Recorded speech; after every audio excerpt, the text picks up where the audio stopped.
गणतंत्र दिवस की अग्रिम शुभकामनाओं के साथ बहुत बहुत स्वागत करते हैं आपका हम अपने YouTube चैनल मंथन।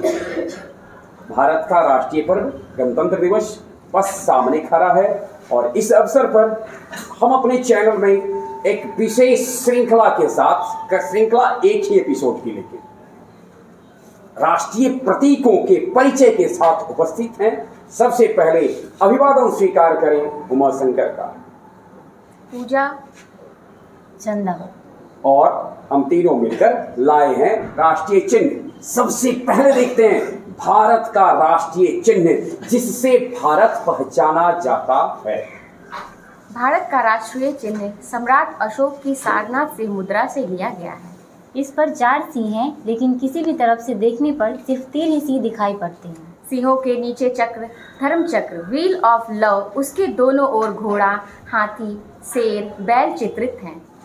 मुंडकोपनिषद का शक्तमेव जयते वाक्य देवनागरी लिपि में लिखा हुआ है। 26 जनवरी 1950 को राष्ट्रीय चिन्ह को स्वीकृति मिली। 26 जनवरी 1950 को जिस चिन्ह को हमने स्वीकृत किया था वह सारनाथ के सिंह मुद्रा से लिया गया है, अशोक स्तंभ के सिंह मुद्रा से लिया गया है।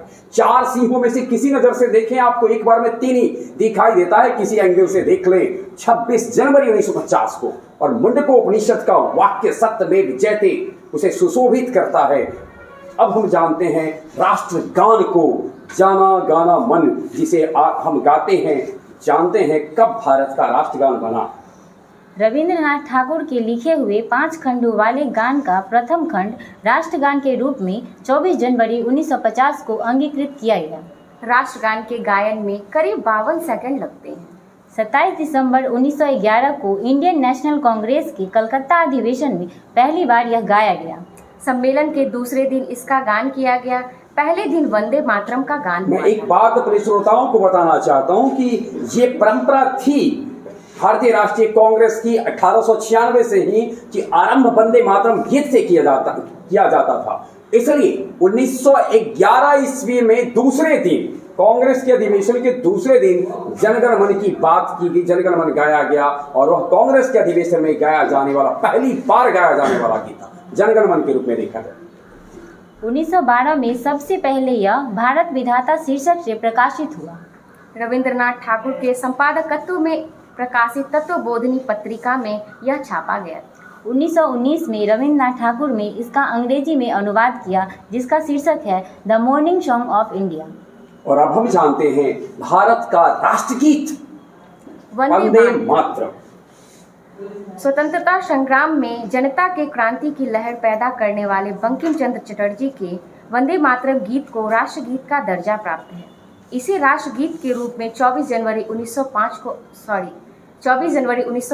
को अपनाया गया। यह गीत बंकिम चंद्र चटर्जी के प्रसिद्ध उपन्यास आनंद मठ के एक गान का आद्य खंड है। आनंद मठ का प्रकाशन 1888 में हुआ था। वंदे मातरम का संगीत रविंद्रनाथ ठाकुर ने दिया था। ये खास बात है कि रविंद्रनाथ टैगोर राष्ट्रगान के रचयिता हैं और राष्ट्रगीत के संगीत देने वाले हैं। और एक जानकारी मैं आप दोनों के माध्यम से अपने श्रोताओं को बताना चाहूंगा कि पड़ोसी देश बांग्लादेश के लिए भी राष्ट्रगान अमर सोनार बांग्ला भी रविंद्रनाथ टैगोर ने ही लिखा है। वंदे मातरम की रचना संस्कृत भाषा में है। और वंदे मातरम के बाद हम चलते हैं हमारा प्रतीक झंडा क्या है, सब जानते हैं तिरंगा। तिरंगा की कहानी क्या है, इसके साथ में भारत को स्वतंत्रता प्रदान कराने का ब्रिटिश सरकार का निर्णय 3 जून 1947 को माउंटबेटन ने घोषित किया। तुरंत ही 23 जून 1947 को नवगठित संविधान ने राष्ट्रीय झंडे के लिए एक तदर्थ समिति बनाई। मैं थोड़ा सा सुधारना चाहूंगा, 23 जून 1947 को संविधान नहीं बन पाया था। उन दिनों संविधान सभा चल रही थी जो 9 दिसंबर 1946 को गठित हुई थी और उसका पहला अधिवेशन शुरू था। तो 23 जून 1947 को संविधान सभा ने तदर्थ समिति बनाई, जिसके सदस्य कौन कौन थे सुनते हैं पूजा से। Doctor Rajendra Prasad, Abdul Kalam Azad, KM. पनिक्कर, सरोजिनी नायडू, सी राजगोपालाचारी, के.एम. मुंशी और डॉक्टर बी.आर. अम्बेडकर इस समिति के सदस्य थे।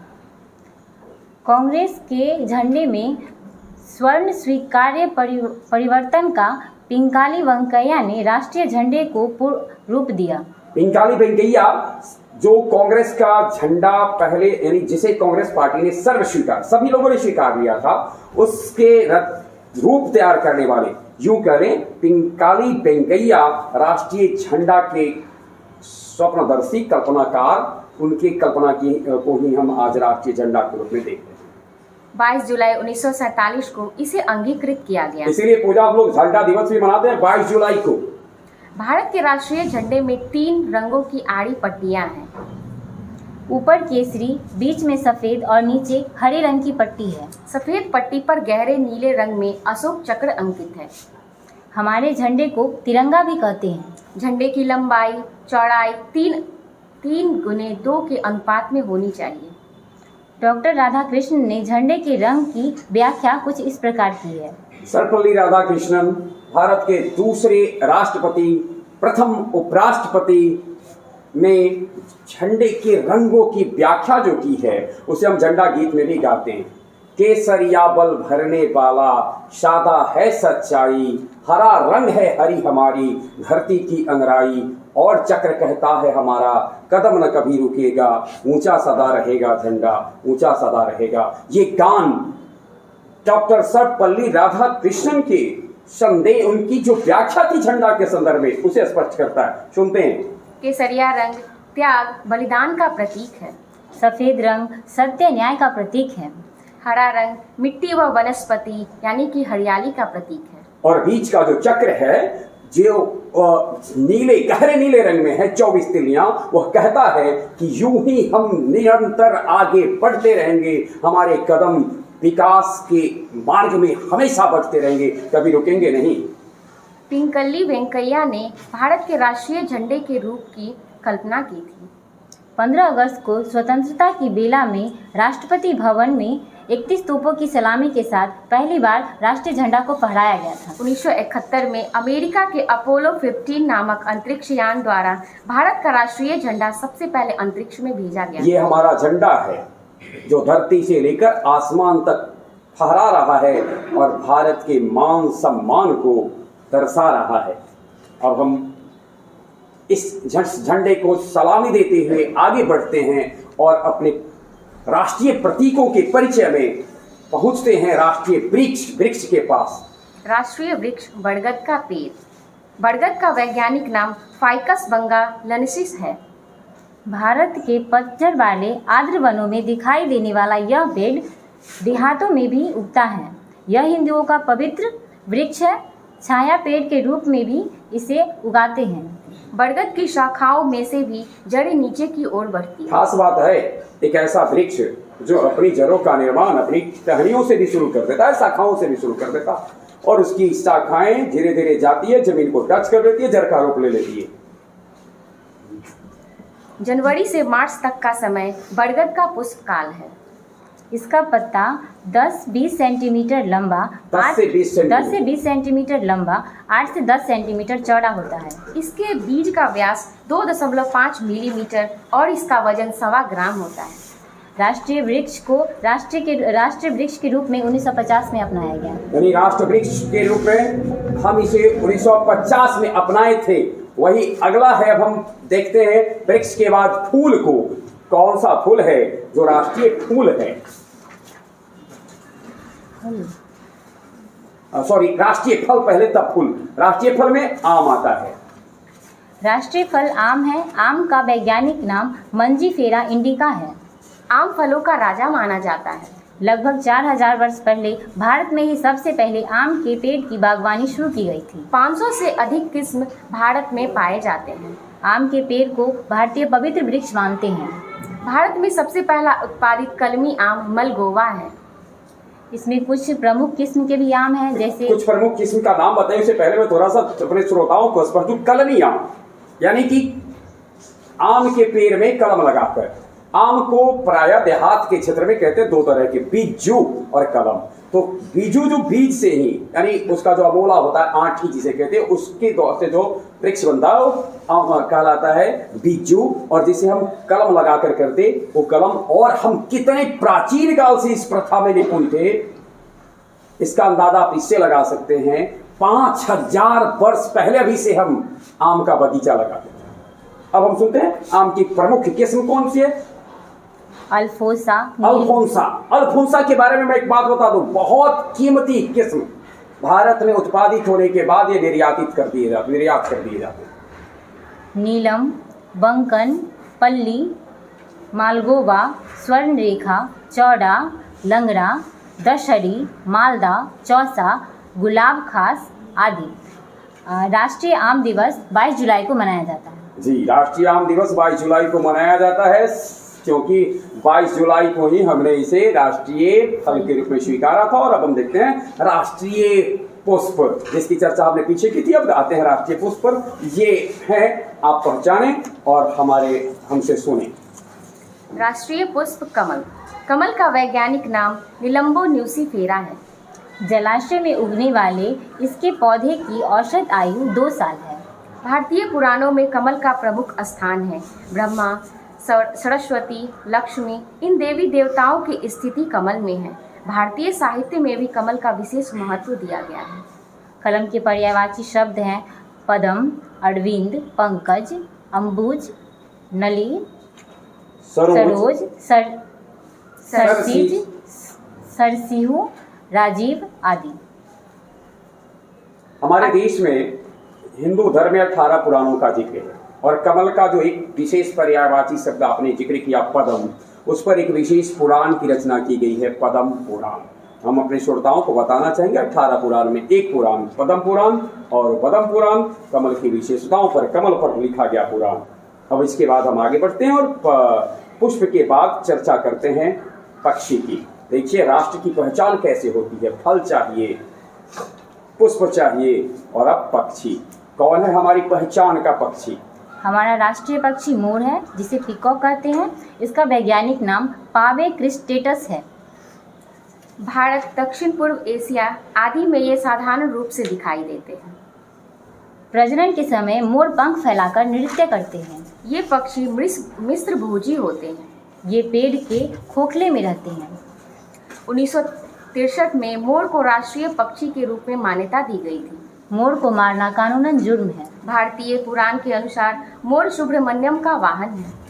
केरल वर्मा वलीय पोइनकुरन के मलयालम में रचित संदेश काव्य का नाम मयूर संदेश है।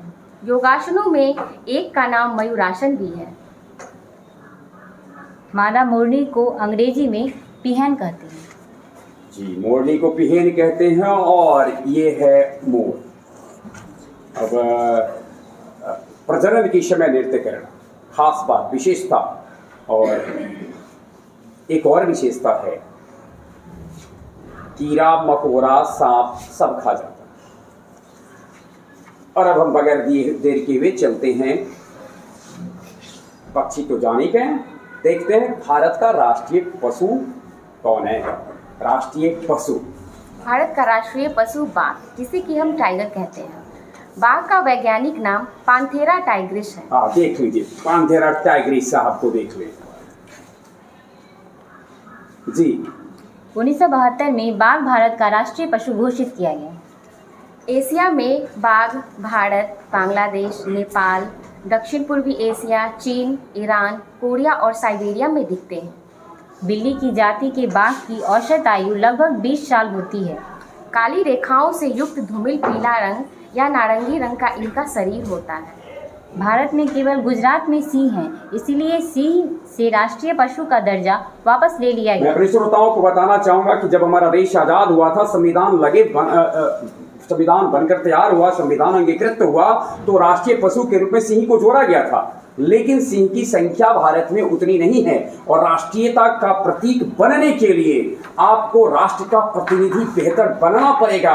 चाहे वो राष्ट्रीय कवि बनना हो, राष्ट्रीय लेखक बनना हो, राष्ट्रीय खेल बनना हो, राष्ट्रीय वृक्ष बनना हो, राष्ट्रीय पशु बनना हो, आपको राष्ट्रीयता का प्रतिनिधित्व करना पड़ेगा। और सिंह चूंकि उचित प्रतिनिधित्व नहीं कर पा रहा था, इसलिए 1967 ईस्वी में राष्ट्रीय पशु के दर्जा से उसको हटा दिया गया, और 1972 ईस्वी में, यानी अगले 2-3 वर्षों के मशक्कत के बाद 1972 में राष्ट्रीय पशु के रूप में बाघ को स्वीकार किया। एक वयस्क बाघ का वजन 190 किलोग्राम और उसकी लंबाई 3.5 मीटर होती है। बाघिन का वजन लगभग 130 किलोग्राम होता है। बाघ को विलुप्त होने से बचाने के लिए भारत में बाघ संरक्षण परियोजना 1973 में शुरू की गई। साइबेरिया के बाघ आकार में अन्य बाघों से बड़े होते हैं। जी, साइबेरियन बाघ आकार में थोड़े बड़े होते हैं। और अभी चर्चा की गई थी कि बाघ संरक्षण परियोजना भारत में 53 वर्तमान में टाइगर रिजर्व हैं। अब बाघ और शेरनी की संकर संतान को टाइगॉन कहा जाता है। Tiger plus lion, tigon. Tiger और लायन, एक बात मैं बताना चाहूंगा पूजा कि बाघ और शेरनी की संकर बाघ नर और शेर मादा। जी, अगला। बाघनी और शेर की संकर संतान को लाइगर कहते हैं। यानी लायन प्लस टाइगर, तो LION से LI और टाइगर से TIG, सॉरी लास्ट का GR, लाइगर। उसमें क्या था? टाइगर प्लस लायन, क्या TIG प्लस लास्ट वाला ION, तो टाइगॉन और लाइजर। खास बात है टाइगॉन और लाइजर की कि ये प्रजनन संकर से प्राप्त तो होते हैं लेकिन इनमें प्रजनन क्षमता नहीं होती, अर्थात ये बाघ को जन्म नहीं दे सकते हैं, किसी दूसरे को जन्म नहीं दे सकते हैं। अब हम बगैर देर के चलते हैं राष्ट्रीय पशु के बाद राष्ट्रीय स्मारक पर पहुंचते हैं, इंडिया गेट। भारत का राष्ट्रीय स्मारक इंडिया गेट है। यह देश के सबसे बड़े युद्ध स्मारकों में शामिल है। इंडिया गेट देश की राजधानी नई दिल्ली में है। इसे उन 90,000 सैनिकों की याद में बनवाया गया जो प्रथम विश्व युद्ध और अफगान युद्ध में ब्रिटिश सेना की तरफ से लड़े थे। इंडिया गेट का डिज़ाइन एडविन लुटियंस ने किया था। पहले इंडिया गेट को ऑल इंडिया वार मेमोरियल कहा जाता था। जी, ऑल इंडिया वार मेमोरियल का ये चित्र सामने था। और इसके बाद हम देखते हैं राष्ट्रीय स्मारक के बाद सीधे चलते हैं राष्ट्रीय और स्मारक हो चुका है। अब हम पहुंचते हैं राष्ट्रीय जलीय जीव पर। राष्ट्रीय जलीय जीव रिवर डॉल्फिन। 5 अक्टूबर 2009 को डॉल्फिन को राष्ट्रीय जलीय जीव के रूप में घोषित किया गया। नदी में पाई जाने वाली डॉल्फिन भारत में संकटग्रस्त प्रजाति है। मछली की यह प्रजाति गंभीर रूप से खतरे में है।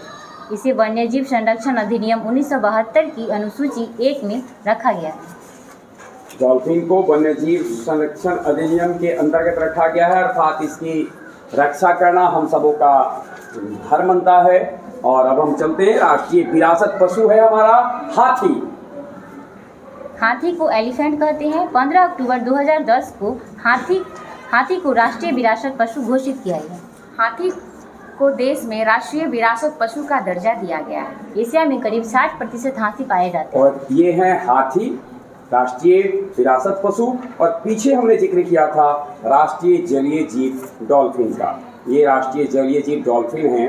आपने एक सिनेमा देखी होगी अजूबा, अमिताभ बच्चन की, तो खास सिनेमा में आपने देखा होगा। और मैं अपने श्रोताओं को एक और जानकारी दूं कि मछली में यह एक ऐसी मछली है जो स्तनधारी है, ये भी इसकी खास बात है। चलिए इसके बाद हम देखते हैं भारत का राष्ट्रीय मुद्रा।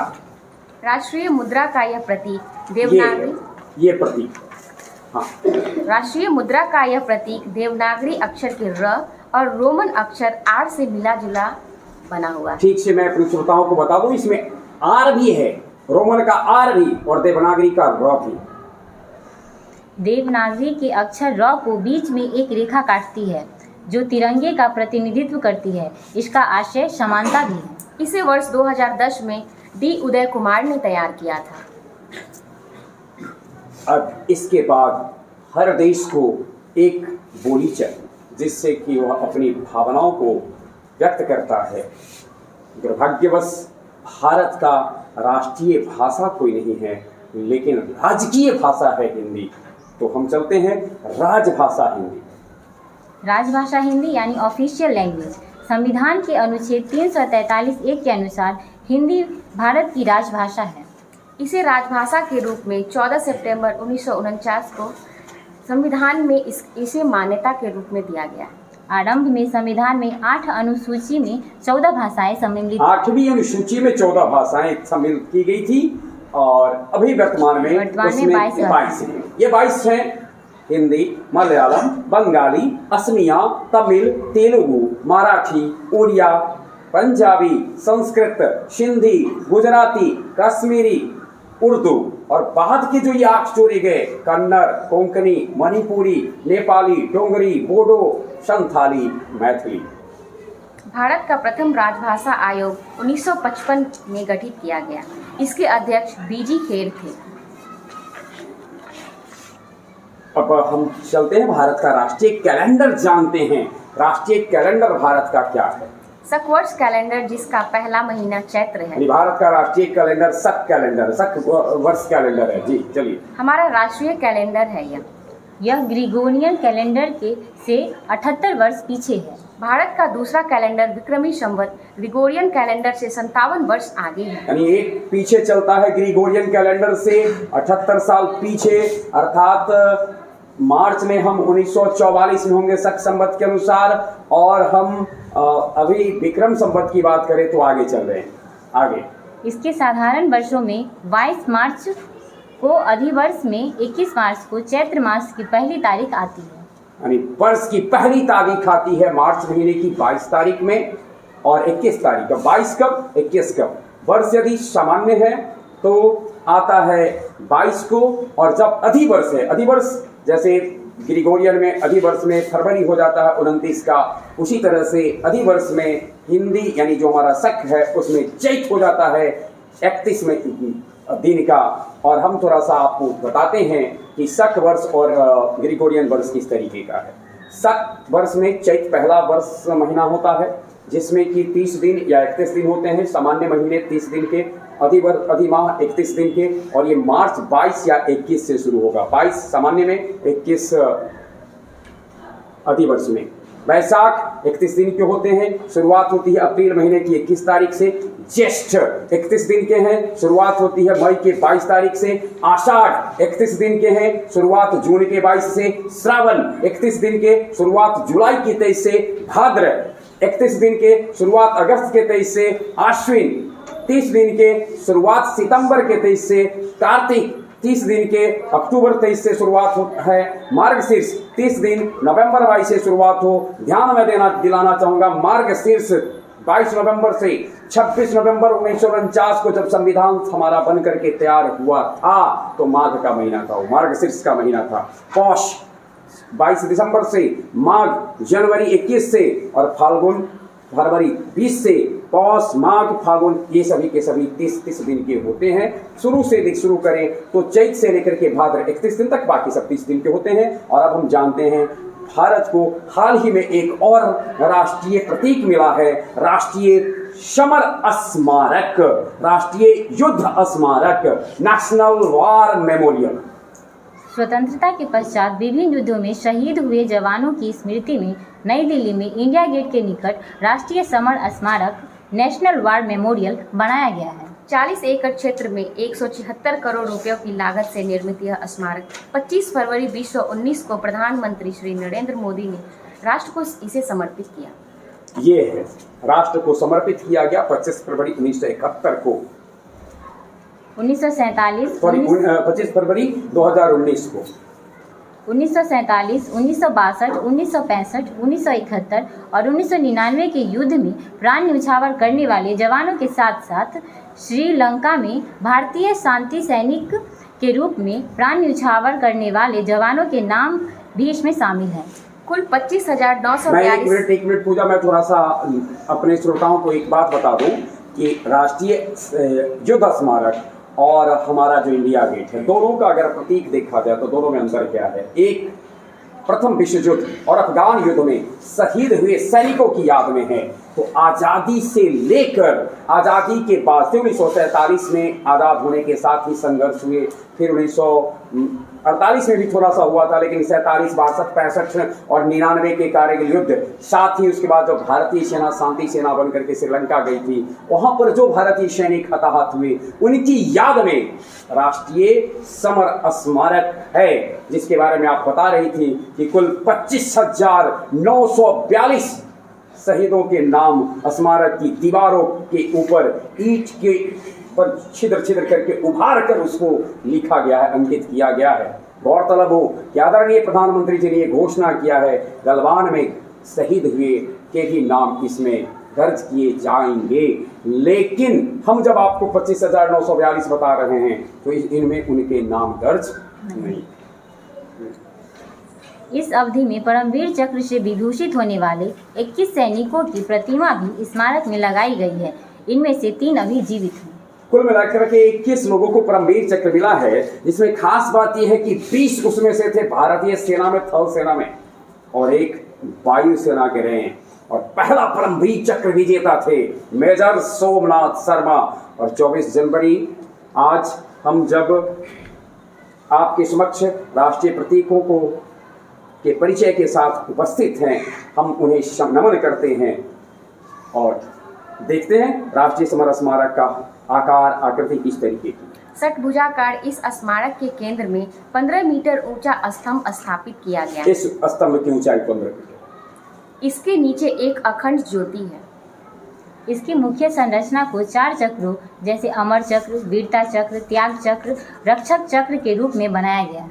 तो मैं थोड़ा सा सुधारूंगा कि जैसे कुछ नहीं है, इसकी संरचना में 4 चक्र ही हैं, और वो हैं अमर चक्र, वीरता चक्र, त्याग चक्र और रक्षक चक्र। ये भारत के कुछ प्रमुख प्रतीक थे। इसके अलावे भी हम प्रतीकों की अगर बात करें तो प्रतीक आते हैं। राष्ट्रीय खेल समझा जाता है हॉकी को, राष्ट्रीय मिठाई समझा जाता है जलेबी को, और राष्ट्रीय वाक्य समझा जाता है सत्यमेव जयते को। परंतु हमने जैसा जिक्र किया, राष्ट्रीय मिठाई के रूप में जिलेबी का कहीं कोई ज़्यादा वर्णन नहीं मिलता है, और ना ही राष्ट्रीय खेल में हॉकी को मिलता है। दरअसल जिस समय देश आज़ाद हुआ था उस समय हॉकी कुछ इस प्रकार से था, जिससे कि हम उसको राष्ट्रीय खेल का, हॉकी से ही हमारी पहचान थी, इसलिए हमने उसे राष्ट्रीय खेल के रूप में स्वीकारा था। बहुत बहुत धन्यवाद, और हम आपके बीच में उपस्थित होंगे अगले वीडियो में। तब तक के लिए बहुत बहुत धन्यवाद।